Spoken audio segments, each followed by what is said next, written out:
البحث لا يرقى انه يكون نتيجة علمية، كتبت الورقة وفشلت استوعب رسالتها. في كتاب اتباع منه اكتر من 10 مليون نسخة. كتاب بيقولك ما تثقش في دماغك بتضحك عليك، بتاخد طرق مختصرة، بتشوف انماط مش موجودة، وبتحس باليقين تجاه حاجات اصلا مش موجودة. كتب واحد واخد نوبل واصبح اسمه مرادف لفكرة التفكير السليم. أنا علاء النواوي، أهلا بيكم حلقة جديدة من فكر بصوت عالي. تنساش تشترك في القناة، تشوف الفيديوهات اللي فاتت ويجي لك تنبيهات على الفيديوهات القادمة. المشكلة إن الكتاب نفسه وقع في فخ، هو حرفيا الكتاب كان بيحذرك منه، وأول واحد اعترف بالفخ ده هو المؤلف نفسه. خليني أحكي لك الحكاية من أولها عشان نفهم الموضوع. سنة 2011 دانيال كيمان، عالم نفس واخد جايزة نوبل في الاقتصاد، نشر له كتاب اسمه Thinking Fast and Slow، التفكير بسرعة وببطء. لو حبينا نترجم الكتاب يعني ترجم حرفيا. في خلال 10 سنين اللي بعدهم الكتاب ده انتشر وحقق نجاح ضخم جدا، بتلاقيه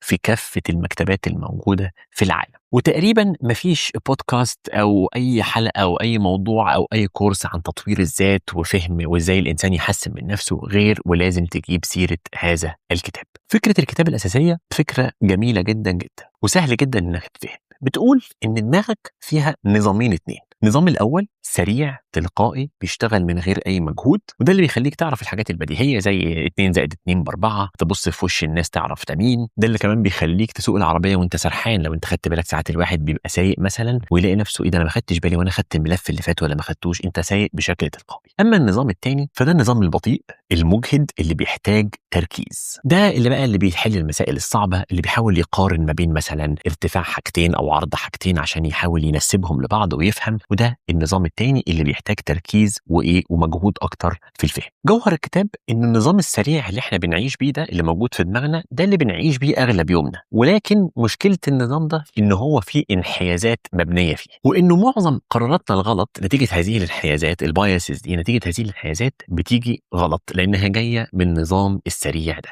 تلاقي نفسك بترد على أسئلة صعبة بطريقة سهلة مطلعها النظام السريع ده وانت أصلا مش واخد بالك. لحد هنا الكلام سليم، والحقيقة هو هيفضل سليم. أنا مش جاي أقول لك إن الكلام ده تروح ترميه يعني وإنه كلام غلط ولا حاجة. القصة أعمق من كده شوية، فخليك صبور معايا. في علم النفس حصلت حاجة اسمها أزمة إعادة الإنتاج، The Replication Crisis. الفكرة ببساطة إنه العلم مش إن أنت تعمل شوية تجارب بتطلع بنتيجة فتسجلها، ولكن الناس لما تعمل، ناس أخرى علماء آخرين يعملوا نفس التجارب المفروض يطلعوا بنفس النتيجة لو كان الكلام ده علم موثوق فيه. لو النتيجة مش بتتكرر يبقى بيحصل حاجة من اتنين، يا إما النتيجة اللي شفتها دي غلط، يا إما العينة اللي أنت خدتها عشان تعمل عليها الدراسة بتاعتك وتطلع بيها بنتائج كانت صغيرة جدا، فمش دالة كافية على إن نقول إن ده كده مؤشر واضح إنه لما يحصل 1 يحصل 2 يحصل 3. يا إما أسوأ الأسباب إنه يكون في تلاعب مقصود في الأرقام. سنة 2011 و2012 بدأ باحثين كتير ياخدوا أشهر التجارب في عالم علم النفس ويعيدوها من أول وجديد ويشوفوا هم هيوصلوا لنفس النتائج اللي كانت معمولة وطلعت من التجارب الأصلية دي ولا لا. والزلزال الضخم إن نسبة كبيرة جدا من النتائج اللي طالعة من أشهر تجارب علم النفس ما كانتش بتتكرر. يعني إذن ما نقدرش نقول إنها نتيجة مستنتجة، لا، يا إما كانت عينة صغيرة، يا إما في تلاعب في الأرقام، يا إما أنت ما اختبرتهاش بالشكل الكافي. أصبح علماء النفس قدام موقف إنه ما ينفعش يقول أنا مش مصدق، لأنه دي ناس عملت تجارب وطلعت نتائج. على سبيل المثال مثلا في سنة 2012 فريق بحث بلجيكي عمل تجربة إنه خلى ناس تخش وتقرأ حاجات عن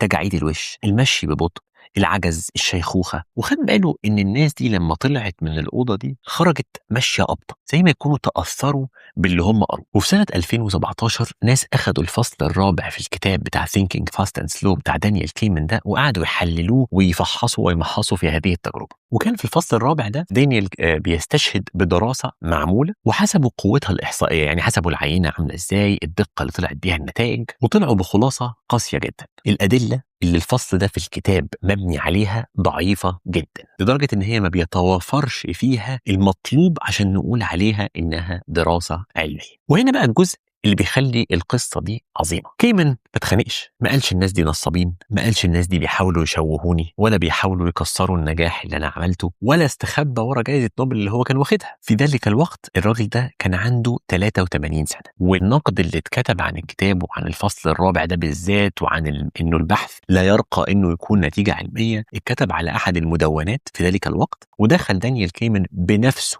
وعلق على الكلام المكتوب في المدونة. قال إن الأدلة اللي هو عرضها في الفصل الرابع كانت أضعف بكتير، وده كان خطأ إن هو يستخدمها في التدليل على أي شيء. فالراجل طلع واعترف إن هو غلطان من غير بقى محامي وصحفيين ولا وثائقي عن إزاي هو عمل الكلام ده. الراجل بص للتحليلات المنطقية اللي مقدمينها الناس والدراسات العلمية اللي هم عملوها على الدراسات العلمية اللي هو كان بيستشهد بيها، واللي أثبتت إن النتائج اللي طالعة دي مش متسقة مع أي دراسة علمية. وزي ما قلنا هي ممكن تكون أحد الأسباب الأصلية، يا إما الدراسة الأصلية دي أصلا متلاعب في أرقامها، يا إما العينة كانت قليلة جدا، وهكذا. وطلع الراجل اعترف بمنتهى البساطة إنه الكلام ده في الجزء ده من الكتاب غلط. الغريب انه دانيال كيمان اشار وهو بيعلق على هذه المدونه انه على احد الابحاث اللي هو نشرها لما كان صغير قبل الكلام ده ب40 سنه بالتعاون مع احد الباحثين الاخرين. البحث ده او الكتاب ده كان بيتكلم على الايمان بقانون الاعداد الصغيره. ورقه بتحذر الباحثين من ايه؟ بتحذرهم ان هم يعملوا ابحاث بعينات صغيره ويطلعوا منها بنتائج ويقولوا ان النتائج دي نتائج علميه معتمده. وقال ان هو رغم انه كتب الورقه دي قبلها ب40 سنه إلى إنه فشل إنه يستوعبها بالشكل المظبوط ويطبقها على الأبحاث بتاعته وعلى الكتاب بتاعه وعلى الدراسات اللي هو كان بيستشهد بيها في الكتاب بتاعه. ركز كده في الجملة دي شوية. راجل باحث حاصل على جائزة نوبل، مؤلف كتاب اتباع منه عشرات الملايين من النسخ، بيقول إيه؟ كتبت الورقة وفشلت استوعب رسالتها. والحقيقه المفاجاه انه مش الفصل الرابع فقط هو اللي كان فيه مشكله، في فصل تاني او جزء تاني من الكتاب كان برضه فيه مشكله. بتتكلم عن استنزاف الاراده، الايجو ديبليشن. بتقول ان قوه الاراده دي الفكره اللي في الكتاب، بتقول ان قوه الاراده عضله كل ما بتستنزفها وتستخدمها كل ما هتخلص، يعني هتتعب العضله دي ومش هتبقى قادره تؤدي بنفس الاداء. عشان كده مثلا على سبيل المثال في الكتاب بيقول ان انت لو استخدمت قوه ارادتك دي بشده اثناء النهار مثلا في الشغل عشان تعمل حاجه برزنتيشن مهمه، تقدم عرض متميز، او تعمل يعني اي حاجه قويه في شغلك محتاجه قوه اراده، بتيجي بالليل العضله دي منهكه فارادتك تضعف، فتاكل بقى كتير شوكولاتات واي حاجه مسكره وتقعد تاكل اي حاجه لانك مش قادر تقاوم، ما عندكش الاراده انك توقف نفسك وتكبح جماح شهوه الاكل دي اللي انت حاسس بيها. وبرضه الفكره دي كانت بنيت على بحث معمول قبل كده، وفي ناس بعد كده قالوا انه البحث ده هو كمان اتعمل على عينه صغيره جدا، والعينه اللي اتعملت عليها غير كافيه ان احنا نستنتج هذا الاستنتاج. طبعا بعد ما حكيت لك الحكايه دي جاي تقول لي طب هو انت جاي بتراجع الكتاب ليه؟ ما الكتاب كله بقى انا هضربه بالنار ونرميه؟ لا، مش هضربه بالنار ونرميه. احنا النهارده جايين نقول ان الكتاب ده فيه علم محترم جدا يتفهم ويتشاف، ولكن محتاج بعض الحاجات اللي فيه يتم تنقيحها عشان اتعملت واتبنت على ابحاث قد تكون غير دقيقه. وصاحب الكتاب نفسه اللي الفه واللي استشهد ببعض هذه الابحاث هو كمان بيقول لنا يا جماعه انا اسف، انا هنا غلطت وفشلت اني اطبق حاجه هو نفسه كان عمل عليها بحث من 40 سنه قبل ما الكتاب ده يتنشر. يبقى بقى السؤال الحقيقي بتاع الحلقه، هو الكتاب ده كويس ولا وحش؟ يعني هنقراه ولا مش هنقراه؟ لانه انا عارف ان في ناس كتير بتحب الاراء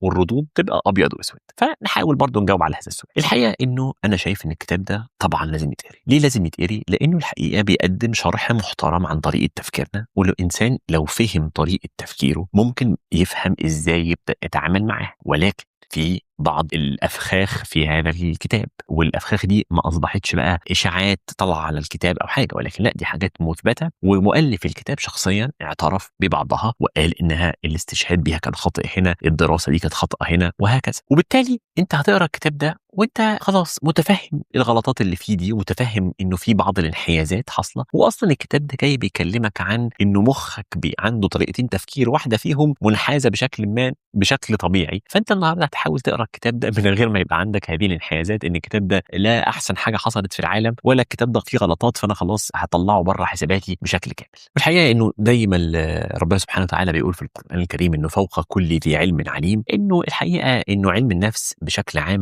من الحاجات اللي انا بحس انه ملهاش نهايه، وانه البحث فيها يمكن عن اجابات قاطعه نعم او لا، واحد او زيرو، يعني لو الناس بتوع التكنولوجيا، اذا مش هتبقى حاجه سهله. ولكن اظن يعني، وانا مش خبير في هذا المجال، انه هو من احد المجالات المهمه اللي لما يجوا يعملوا فيها ابحاث محتاجين يتوسع العينه دي شويه. واحنا لما نيجي نقرا كتب علم النفس ونلاقيها بتكلمنا عن ابحاث، اظن انه الدرس المهم اللي نتعلمه من الكتاب بتاع Thinking Fast Slow، وباعتراف مؤلفه اللي لاحقا قال انه هو كمان غلط وما كانش لازم يستشهد، ان احنا كمان نروح ندور على الابحاث اللي هم بيستشهدوا بيها في الكتاب، خاصه لو كانت بتقدم فكره مركزيه او فكره مهمه او انت اتاثرت بيها. بس روح اتاكد انه البحث ده شيء حقيقي معمول بشكل محترم، ومفيش حد طلع بعد كده عمل اعاده انتاج للبحث ده على عينه مختلفه وعينه اكبر وصل لنتائج عكس تماما. هل قدر يوصل لنتائج مشابهه ولا لا؟ فلو هتقرا كتاب Thinking Fast Slow، وانا لسه عندي راي انك لازم تقراه، الفصل الرابع اللي فيه الحته دي اعتبره كده جزء من التحف. يعني ايه، ما تاخدش بالك قوي من المعلومه او الماده العلميه اللي موجوده في الفصل الرابع ده تحديدا، لانه هي الكاتب نفسه رجع بعد كده وقال ان هو ما كانش المفروض يستعين بيها. لو عجبتكم سلسله الفيديوهات اللي احنا بنراجع فيها الكتب، سواء كان كتب بتتكلم في موضوع علمي زي Thinking Fast Slow وغيرها، او في موضوع روائي، احب انك تقولوا لي في التعليقات وتبعتوا لي ايه الكتب اللي انتم بتفكروا فيها او نفسكم تسمعوا مراجعه عنها. تحياتي.